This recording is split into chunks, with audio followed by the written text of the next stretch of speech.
Let's talk note taking. What a misconstrued phenomena. People think quite often they're taking notes so that they have some record or some reference. That's not right. You take notes so that you can verify that you know what you are learning. And especially in lectures, there's a lot of different people taking notes. I really like to observe people, especially in really advanced classes, and you see people frantically taking notes, and then, as tests lead up, you see people freaking out for tests. And look, when you take notes, your short-term memory is so powerful. You sit in a class and you're listening and you understand something for a second. I mean, we've all done this. You sit and you understood, and then the next day you're like, I kind of lost it, right? Well, you lost something incredibly valuable. Learning something that's complicated and takes a lot of focus, takes a lot of time. And then when are you going to get this time back? Are you going to then try to get that back as you approach an exam or some presentation or some pinnacle moment? Absolutely not. You're never going to be able to piece it together, especially not if the challenge is complicated enough. And so I developed this strategy during graduate school where I would take notes frantically. And again, I don't write so neatly, and I don't need to in this case. I'm just going to take notes a little frantically while really focusing on the professor. And I would even put things in my notes, like if someone laughed or if there was a joke, because it's memory. It's tying into that short-term memory. And then, even especially if the professor had an expression or something that let me believe they were excited about something, these are little keys that are telling you what's coming.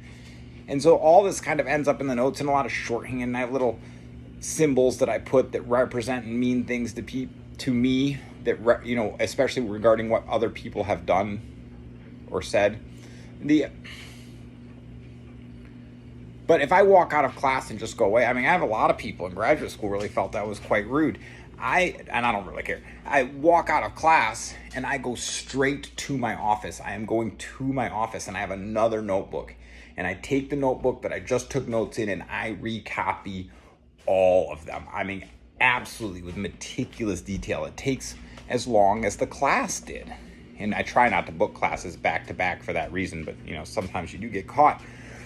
But then that second set of notes, it's still not complete. So before the next class, I then go back through that second set of notes and I add in again. I only write on the one side and I leave the other side. Now I'm going to fill in all the things I know from literature work and other places.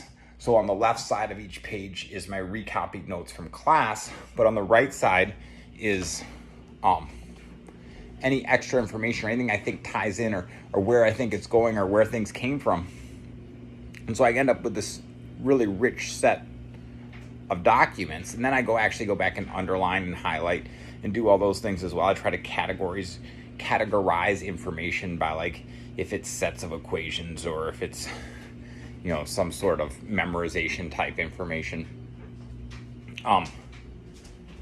But when the test comes, all I'm doing is flipping through, making sure I didn't forget anything. I'm not really studying my notes because while the things were in my short-term memory, I banked them. When you go through a process like that, you're really taking the stuff out of your short-term memory and putting it into your long-term memory. This isn't my original idea, memory banking. I'm sure you can Google it. But if you let that complicated information that's almost making sense to you or actually making sense to you, if you let that slip, you should feel like something precious is lost and not do it again, because that's absolutely the key to academic success.